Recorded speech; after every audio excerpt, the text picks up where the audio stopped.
नमस्कार, मैं हूं आपके साथ पूजा चौधरी। जिस तरीके से अभी हाल ही में बीएमसी चुनाव होने वाले हैं, उसको लेकर हर पार्टी अपने अपने तरीके से प्रचार प्रसार करने में लगी है। अगर बात करें कांग्रेस पार्टी की, तो उन्होंने नई टीम का गठन किया है। उनकी पार्टी में बहुत सारे लोग शामिल हुए हैं।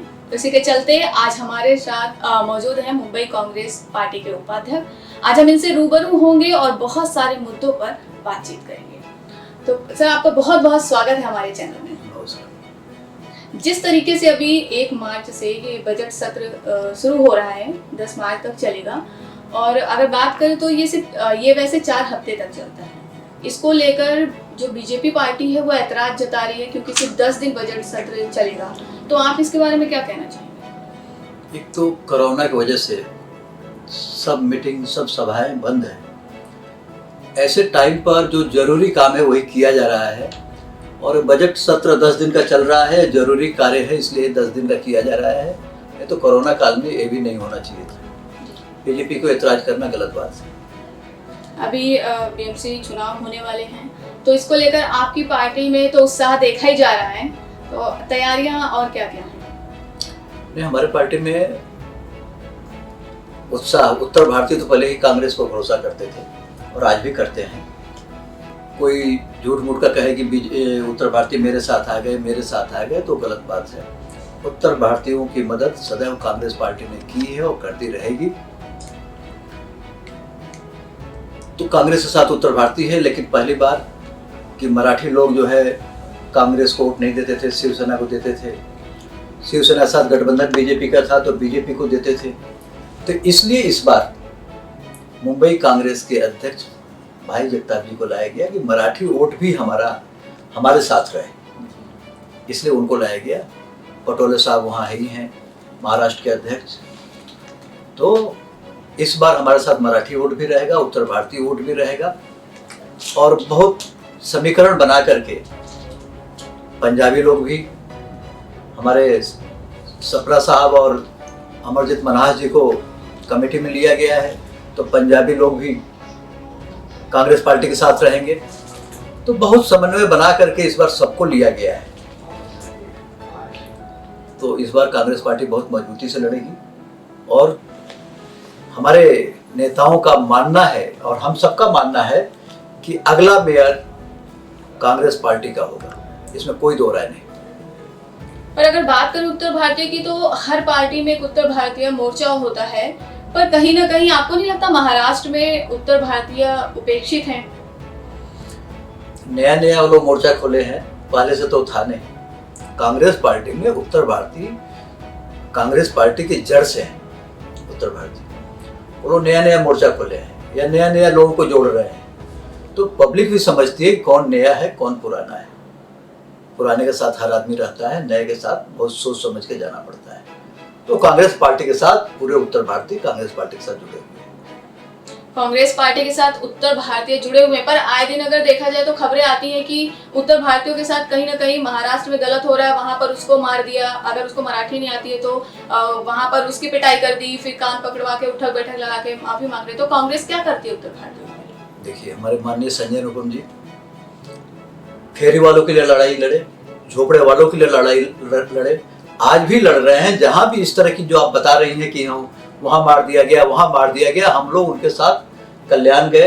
कहाँ गए? जब राज ठाकरे जी का उपद्रव चालू था, संजय निरुपम जी ने सबसे आगे बढ़ करके हिस्सा बटाया, और सभी, चाहे वो नसीम खान जी हों, अबू सिंह आजमी जी हों,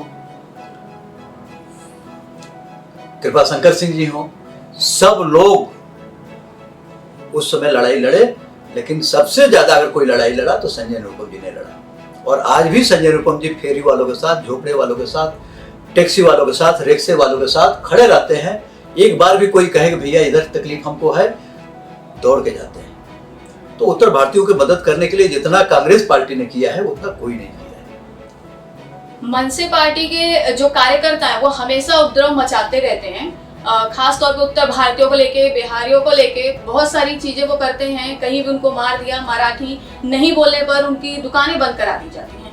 तो आपको क्या लगता है, हम भारत में रहकर और ये भारत का ही एक राज्य है ना, यहाँ रहकर हमें मराठी नहीं आती, मतलब ऐसा नहीं लगता कि कभी कभी हम कहीं और किसी और देश में। आप इसके बारे में क्या कहेंगे मनसे के बारे में? पहले ऐसा लगता था, पहले 2007 में काफ़ी उपद्रव राज ठाकरे जी की तरफ से हो रहा था और उसमें उत्तर भारतीय लोग और हम सब ने लड़ाई लड़ा।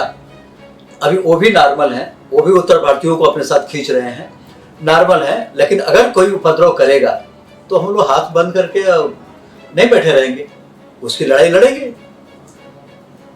आम आदमी को, गरीबों को कोई तकलीफ नहीं आने देंगे। ये कांग्रेस पार्टी का ध्येय है। हमारे संजय निरुपम जी इसकी लड़ाई हमेशा 24 घंटे तैयार रहते हैं। और जो भी है, नसीम खान जी हैं, सब लोग उत्तर भारतीयों की मदद करने के लिए हर समय तैयार है। अब कोई उस तरह की बात नहीं है जो बीत गई। अब किसी की हिम्मत नहीं जो उंगली दिखा दे कि उत्तर भारतीयों को भगा देंगे, उत्तर भारतीयों को मारेंगे, उत्तर भारतीयों को पीटेंगे। अब वो जमाना खत्म हो गया।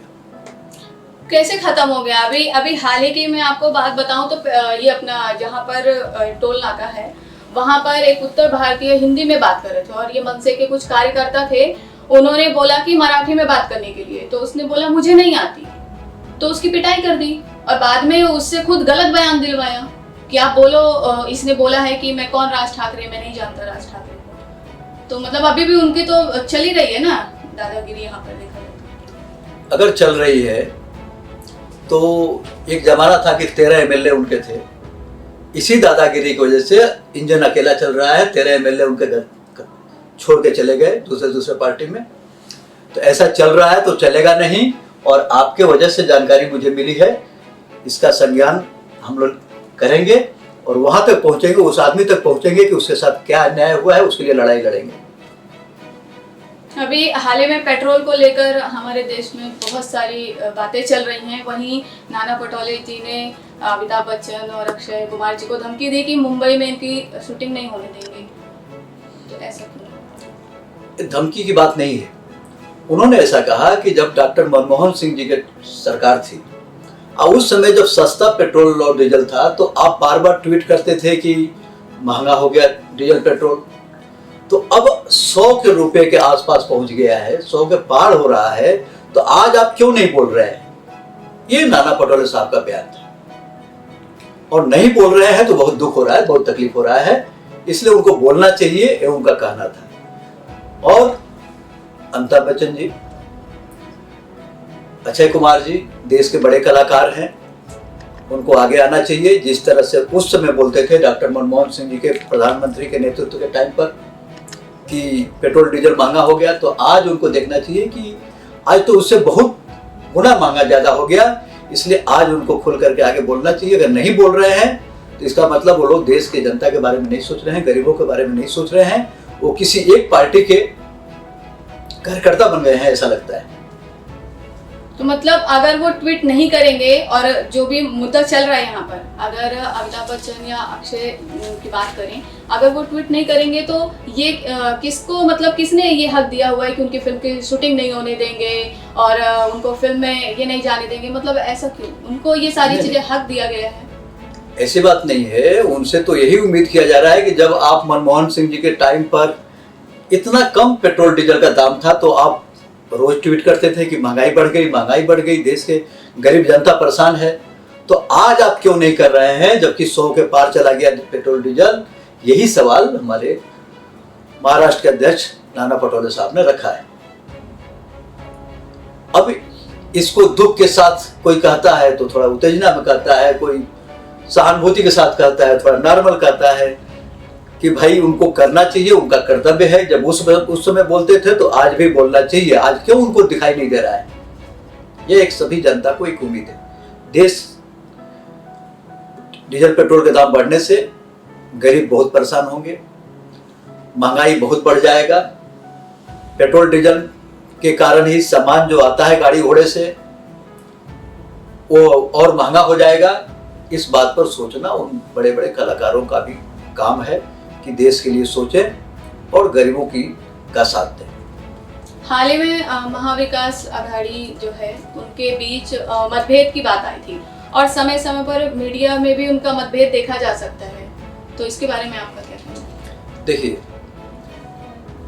जब ये गठबंधन हुआ, शिवसेना का अलग रास्ता है, कांग्रेस का अलग रास्ता है, लेकिन कॉमन मिनिमम प्रोग्राम जो तीनों पार्टी को, शिवसेना, राष्ट्रवादी और कांग्रेस, तीनों पार्टी को एक साथ लेकर के, एक साथ बैठ करके जो सब्जेक्ट विचार होगा और मंजूर होगा उसको पास किया जाएगा, जो मंजूर नहीं होगा उसको छोड़ दिया जाएगा। इस तरह से सरकार हमारी चल रही है। अभी भी तनाव चल रहा है, जैसे औरंगाबाद का नाम बदलना चाहते हैं वो लोग, कांग्रेस ने पूरा स्टैंड लिया है कि भाई हम बदलने नहीं देंगे। देखिए जो होगा होगा, उसके बारे में कुछ बोल नहीं सकते, लेकिन कांग्रेस अपनी नीति पर रहेगी। शिवसेना को हमारे साथ अगर सरकार चलाना है तो कॉमन मिनिमम प्रोग्राम के हिसाब से सरकार चलाएगी। जिस तरीके से लगातार पेट्रोल और डीजल के दाम बढ़ते जा रहे हैं, तो आप क्या कहना चाहेंगे इसके बारे में कि भाजपा जो पार्टी है वो कहाँ तक लोगों के लिए उसने क्या राहत दी है, क्या राहत का काम किया है? हमेशा देखा जाए तो महंगाई बढ़ी रही है लगातार, कोई राहत नहीं मिला है। एक मत भ्रम कर दिए जनता को, झूठी वादा करके महंगाई खत्म कर देंगे, भ्रष्टाचार खत्म कर देंगे, और जनता भ्रमित हो गई। धीरे धीरे जनता को समझ में आ गया कि ये ना महंगाई खत्म कर सकते, ना भ्रष्टाचार खत्म कर सकते, ये केवल हिंदू और मुसलमान को, मंदिर और मस्जिद, इस तरह का लड़ाई लड़ा करके समाज को बांट करके अपना राज करना चाहते हैं। वो सामने आ रहा है, इसलिए जनता समझ रही है। इनके चक्कर में आने वाले नहीं है, किसी कोई महंगाई घटा नहीं है। इस तरह से पेट्रोल डीजल का दाम बढ़ रहा है, जिस तरह से उनके नेता लोग उपद्रव मचाए थे महंगाई बढ़ने पर, आज डबल हो गया महंगाई, लेकिन वो लोग शांत बैठे हैं। ये बड़े बड़े कलाकार उस समय बोलते थे, आज शांत बैठे हैं कि क्या बोले। तो अब जनता इस बार उनको समझ रही है, जनता ही उनको सही जवाब देगी। जनता के हाथ में वह शक्ति है, जनता जनार्दन है कि उनको लाई है, उनको हटाएगी भी जनता। और कांग्रेस गरीबों के साथ है, आम आदमी के साथ है, फिर से कांग्रेस पार्टी ही रहेगी। कांग्रेस पार्टी समुद्र है, वो कभी सूखने वाला नहीं। हमें पिछले 5 सालों से ही भाजपा की सरकार है, इससे पहले कांग्रेस की ही सरकार रही है। आज़ादी के बाद की बात करें तो कांग्रेस ने क्या किया जनता के लिए?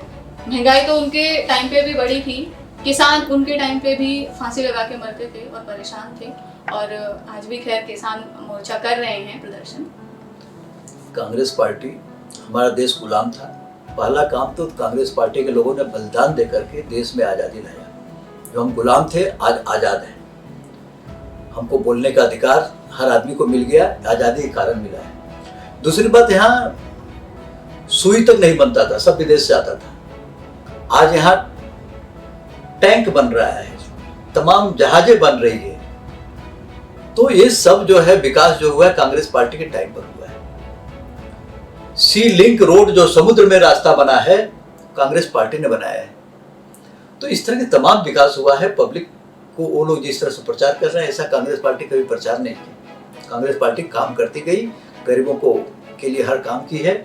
इसलिए झोपड़पट्टी वाले को, उनको अपना झोपड़ा है तो उनको पक्का घर मिले, फेरी वालों को लाइसेंस मिले। इस प्रयास में कांग्रेस पार्टी शुरू से रही। हमारी श्रीमती इंदिरा गांधी जी ने 76 के झोपड़े वालों को उनको अपना घर कर दिया। उसके बाद कांग्रेस पार्टी ने 95, फिर 2000, फिर 2011 तक के लोगों को संरक्षण देने का काम, झोपड़े वाले को, इस तरह के नियम ला करके झोपड़े वाले को झोपड़े के बदले अच्छा घर मिले। यह काम कांग्रेस पार्टी ने किया है। कांग्रेस पार्टी ने, पर देखा जाए तो और भी बहुत बड़े बड़े मुद्दे थे। कश्मीर की बात की जाए तो वहां पर कांग्रेस पार्टी ने क्या किया था जब उनकी सत्ता थी? तो कश्मीर के लिए क्या किया था कांग्रेस पार्टी ने?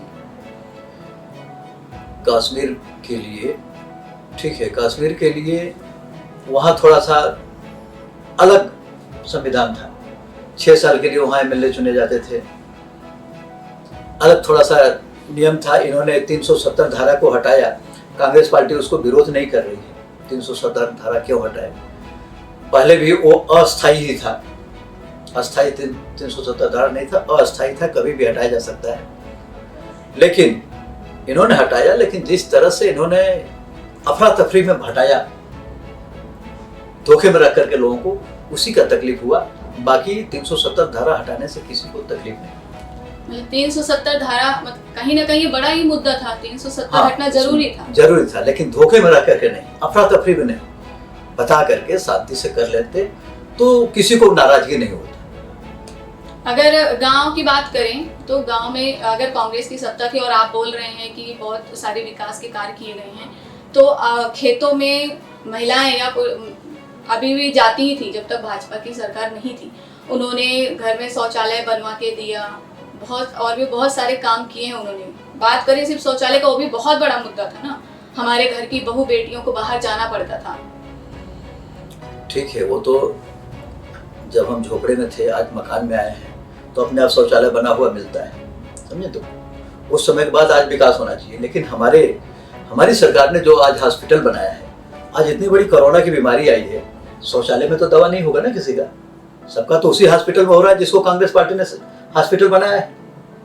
तो सबका दवा पानी सुरक्षा जो हो रहा है, पढ़ाई लिखाई के लिए जो स्कूल बनाया है कांग्रेस पार्टी ने कि सभी बच्चे पढ़ें, तो कांग्रेस पार्टी ने बनाया है। शौचालय में किसी का पढ़ाई नहीं होगा, किसी का दवा नहीं होगा, एक एक्स्ट्रा विकास कीजिए, लेकिन कांग्रेस पार्टी नहीं किया है तो बात नहीं। आज हॉस्पिटल बनाया है, उसी हॉस्पिटल में कोरोना का दवा आप करा रहे हैं। आज जो स्कूल बनाया कांग्रेस पार्टी ने, उसी स्कूल में सब पढ़ाई सबकी हो रही है। आज आप आए हैं, रोज कुछ ना कुछ विकास करना ही है, तो आपने एक शौचालय का ही विकास कर लिया, थोड़ा ज्यादा कर दिए। उस समय भी शौचालय बनता था, लेकिन आपने थोड़ा ज्यादा बना दिया, बस यही तो है। 3 तलाक जैसा मुद्दा जो कि बहुत ही ज्यादा गंभीर था, उस पे भी भाजपा ने काम किया, और तब कांग्रेस पार्टी कहाँ थी? देखिए, 3 तलाक मुद्दा एक उनका एक पर्सनल लॉ बोर्ड था मुस्लिम समुदाय का, कि उनके धर्म के बारे में सरकार उसमें नहीं जाती थी। हम अपने धर्म के हिसाब से हम हनुमान जी का पूजा करते हैं कि दुर्गा जी का पूजा करते हैं, वो हमारा मर्जी। इसी तरह से उनका एक पर्सनल था कि भाई हमारा शादी इस तरह से होता है, हमारा इस तरह से रिश्ता चलता है, उसमें सरकार इंटरफेयर नहीं करती थी, इसलिए वो चलता था। अभी ये इन्होंने किया 3 तलाक, उससे मैं मानता हूं कि बहुत से बहनों का मतलब क्या लगता न्याय है मिलेगा। ये 3 तलाक उन्होंने जो किया है वो सही है या नहीं? बहनों को अगर न्याय मिलता है तो सही है, अगर उनको न्याय नहीं मिलता है, केवल उनको सताया जाएगा उन लोगों को, तो गलत है, लेकिन न्याय मिलता है तो सही है। अगर आपकी पार्टी इस बार सत्ता में आई तो क्या क्या करेगी जनता के लिए? हमारी पार्टी अगर सत्ता में आई तो आम आदमी, गरीब आदमी, हर आदमी को वो सब सुविधा देगी जो मोदी जी आज केवल बड़े लोगों को दे रहे हैं। केवल बड़े बड़े लोगों के लिए सब सुविधा कर दिए हैं। गरीब आदमी तो एकदम परेशान है, महंगाई से मर रहे हैं, भूख से मर रहे हैं, कोरोना से मर रहे हैं,